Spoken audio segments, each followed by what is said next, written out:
Hello. Hey Japanese. We'll make it rain in English. Like a shower and a typhoon. Well, we lit present. The third topic we offer is social media, the horizon expander. Michael R. Nelson, public policy expert with Cloudflare, said, "I'm an avid user of social media, which I use to track developments in internet policy around the world.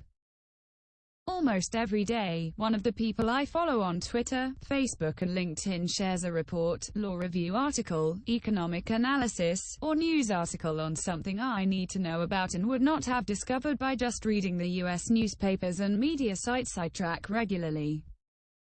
Equally importantly, my Facebook and LinkedIn friends introduce me to experts in the field in countries around the world, without my having to spend time flying overseas to attend conferences.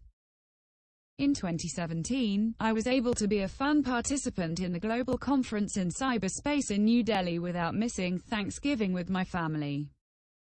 Likewise, I was able to be a remote participant at the UN's Internet Governance Forum in Geneva without leaving my house, as long as I was willing to tune into the webcast at 4 a.m.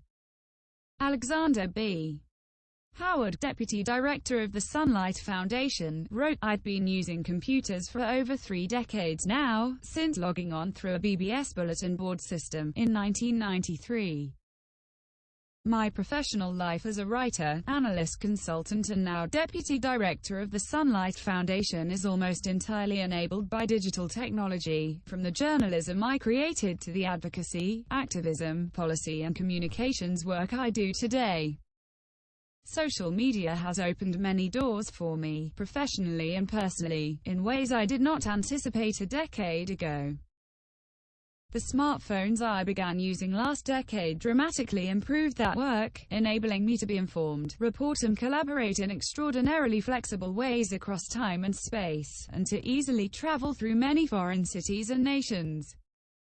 Dan Rickershauser, senior account manager at StumbleUpon, said, "I was born in 1987.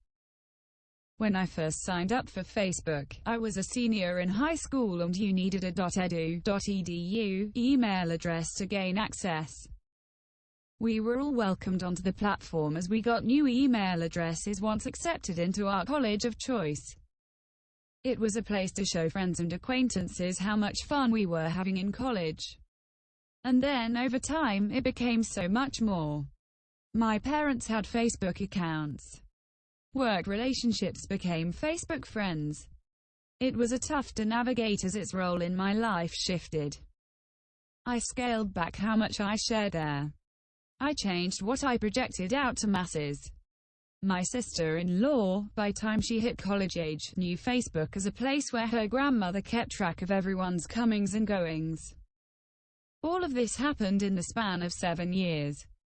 For her, Snapchat replaced Facebook as a place to showcase to acquaintances how much fun she was having in college. I now use Facebook to see which of my friends have gotten married or had children. I'm still thankful it's around, but the role it's played in my life has changed. For people a generation younger, it's been a place I remembered it as.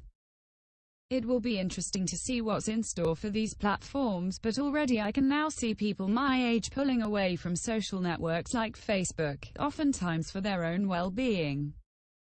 As the role platforms like Facebook play in our lives shifts, so too does our need for them.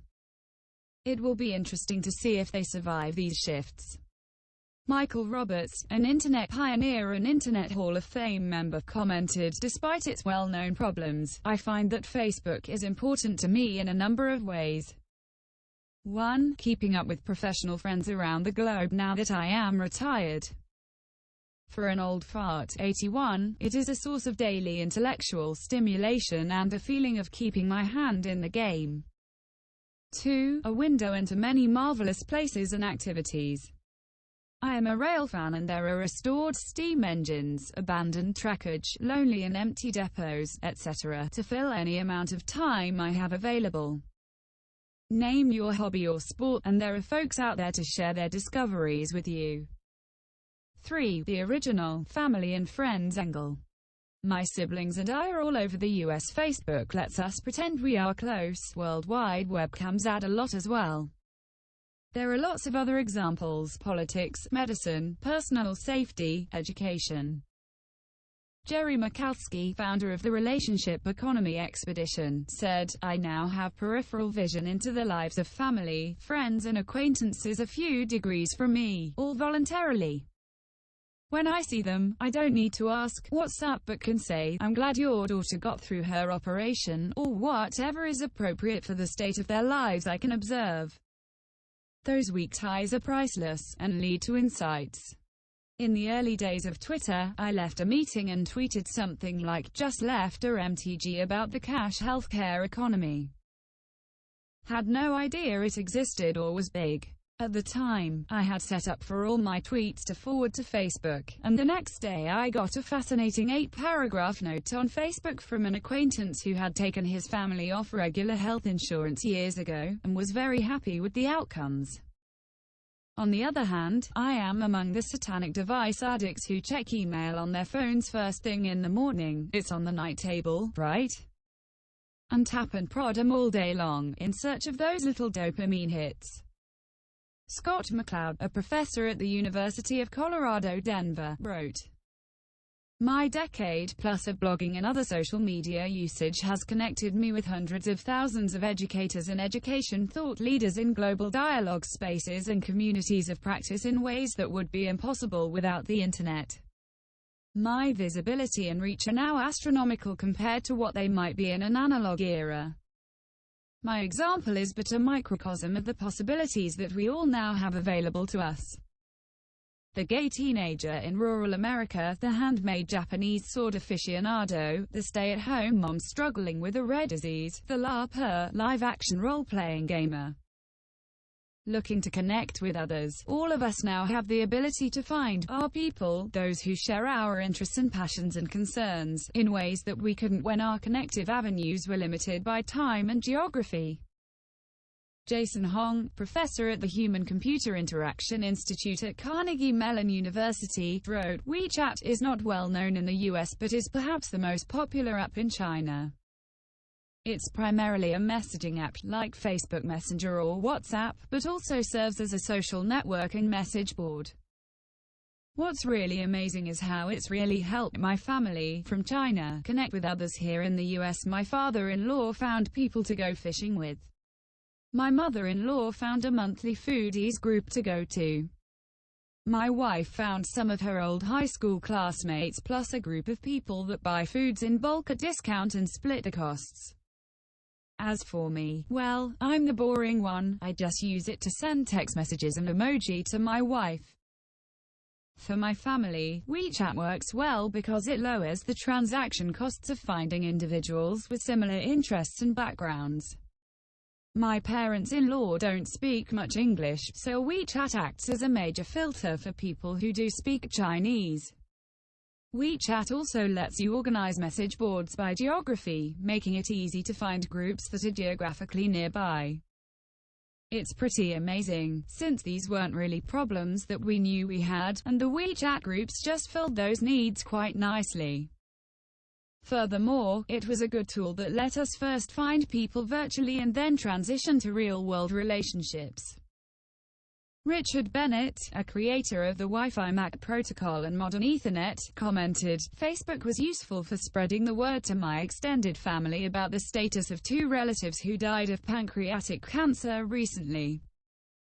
In one case, a sister-in-law in another country used me as a go-between to reach my wife, and in another I used it to contact a former stepbrother, a sister and a half-brother.